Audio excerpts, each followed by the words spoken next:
Welcome back to Central News. A cohesive game of rugby would not be what it is without referees bringing order to the game. But there are some people that don't really like what the referees' calls are, spectators and players in particular. But how important is their role? I'm joined today by Paul Greenstreet from the Bay of Plenty Rugby Union. Paul, it's great to have you here today. Tell us, how important is the role of a referee? Extremely important, even though often in an after-match speech, referees are acknowledged with the words, "We couldn't have a game without you." Well, we could, but it'd be pretty chaotic. The IRB law book in the front says about referees applying fairly the laws of the game in every match. Well, that's what they set out to do. So we're talking about equity, fairness, knowledge of the laws, safety always, plus enjoyment. There's got to be enjoyment for the players and the referee, and hopefully the spectators, especially the knowledgeable ones. Because referees do get a lot of flack from the players and the spectators. Once the game's over, does that change? Like in the after-match speeches and all that sort of stuff, are the players all friendly and everything? It's quite variable. Sometimes they are, and they leave it on the field or on the sideline. And the ideal scenario, of course, is the referee's never going to get it all right. And the vast majority of them are keen to discuss what the coach thought or players thought. So often constructive debate after that is very productive for both parties, absolutely. Sometimes though it's just, let's leave it there. What stays on the field, what happens on the field stays on the field perhaps. Pretty much, yes. Now, what attributes make an awesome referee? Well, we talk about 5 pillars of refereeing: the technical side of things, which is obviously law knowledge, what you can see, what you observe on the field; tactical, which is game knowledge, perhaps one of the harder ones, reading and understanding the game, what you're going to do with what you saw, does it really matter? From there into management, what actions am I going to take, what do I need to take in relation to what I saw? Physical, that's fairly self-evident, fitness, stamina and so forth, and the mental pillar, the 5th one is a mental pillar. Staying focused, performing under pressure, being in control of yourself and the environment, including that environment you referred to with players and spectators' angst at the time and perceived injustices or whatever. Putting those 5 together, high performance in all those levels, makes a high performance referee. And what attracts people to taking up the whistle? Oh, a whole range of things. Fitness, especially if they're really keen. Fitness levels vary, of course, depending on what the demands of the particular game are. So a lot of people will still want to be involved in the sport. Ex-players, players who've suffered injury and can't referee anymore.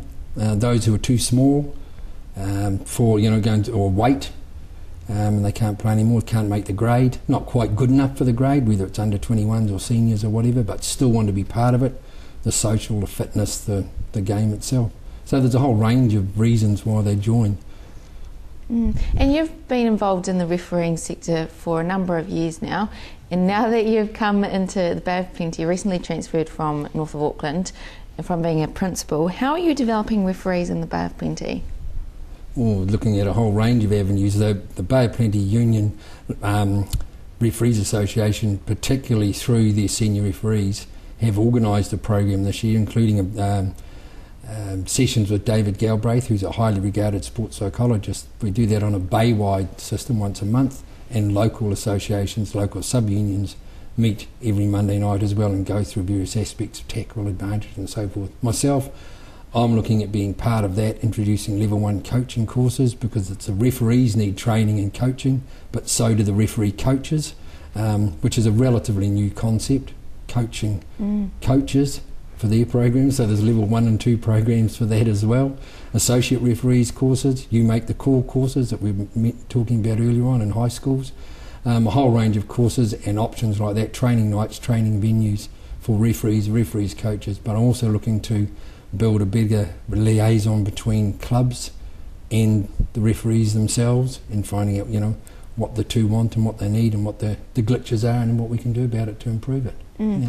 And you mentioned the You Make the Call course. Can you just expand on that and how that is working in schools? It's a program that is NCA accredited. There are 11 units available, 11 credits available for students. It's a 3-day course plus some practical work.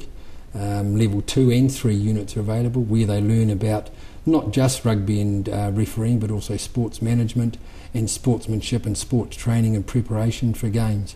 So they run on courses, and I'll run those in the 3 sub-unions, also at the Academy in Rotorua, where students will train and go through those modules, 15 modules there are, and then they can be NCA credits awarded to them for their work. It's good to see that at high school it's not just focusing on the rugby playing sides of things, but you've got the refereeing sides of things. Are there many students interested in the refereeing, or is it still more focused towards the playing? There are a pleasing number of young people down here interested in the refereeing side of things. A number of them are still playing themselves or have got other sports interests, but that's fine. It's an involvement in sport, another revenue for them, and who knows later on when they want to try something else, or they can't make the grade in their own activity, or they've really enjoyed it, and that's of course where we want to come in, that they'll take up the whistle. But there are a number of really young people, 13, 14, 15-year-olds in high schools who are refereeing games. Yeah, and just quickly before we go, tell us, I understand that Bay Plenty Rugby Union are recruiting referees. How do people go about signing up? Very easy, 0800 referee. Easy as that? Easy as that. Or of course they can ring their local union, go on a website, they can email me, paulg@boprugby.co.nz, or call me up, 029 4878 429. Awesome. And get started. Thanks, Paul. Thank you. Well, there you have it, all you need to know about referees. And if you want to take up the whistle and be the one responsible for making that all-important decision, whether it's a try or no try, head to the boprugby.co.nz website to find out more information. Now, after the break, we find out about trusts. Stay tuned.